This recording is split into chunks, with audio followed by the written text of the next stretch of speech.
These two best friends had their discovery in a journey where they discovered something amazing.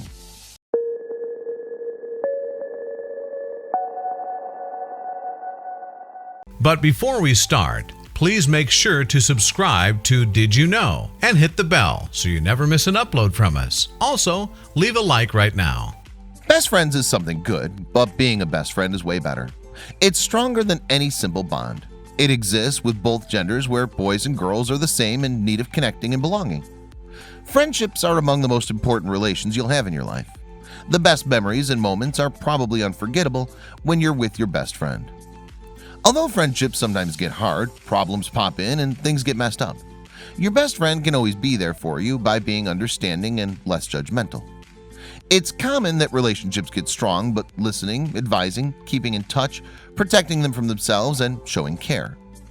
James and John have this kind of powerful relation in which they realize it in their journey. What could have possibly happened? One day, James and John decided to go to the desert as a challenging experience. They prepared themselves very well and couldn't wait longer to start hitting the road. In their way to the desert, they had some fun times and enjoyable moments as they took hundreds of pictures. It seemed like nothing could ruin their journey together. As soon as they arrived to the place where they start the tough part of their trip, they were supposed to walk the desert, and that's what they did. Also, that's when it began to be rough. The pressure, the heat, and the tiredness had their turn to play with James and John's nerves because they didn't expect it to be that hard. James and John experienced a lot of hardship since they were little, but nothing made them give up their priceless friendship. Their journey went from bad to worse as they walked the long miles. They had very little food and water.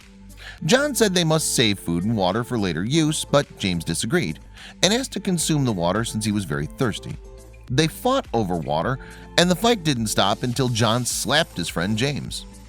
The fight ended by a silent walk and quiet altitude. James wrote on the sand, "My friend slapped me," with frustration, and they did not talk or even smile until they reached an oasis. It made them so happy and relieved that they had so much fun in the water. While they were bathing, James was careless and began to drown. He screamed for help and almost lost his life if John wasn't there to save him. James was lucky to have his best friend there for him to save his life. He thanked him and hugged him so tight. It's by then that they know how much they need each other and how their relation's important to them, no matter how the ups and downs are. James and John rested in that oasis, had a nap, and when they were ready to leave, James carved something on the rock. He wrote, "My best friend saved my life." He said to John, "When you slapped me, I recorded it on the sand, and the wind surely have blown it away by now. However, when you saved my life, I wrote it on this stone, so it stays forever." James and John were so happy to engage in their journey that they went home with a priceless discovery of the nature of their friendships. Now they're pretty sure about the strength their connection is and promise themselves not to let anything or anyone ruin it. A real friend is one who walks in when the rest of the world walks out.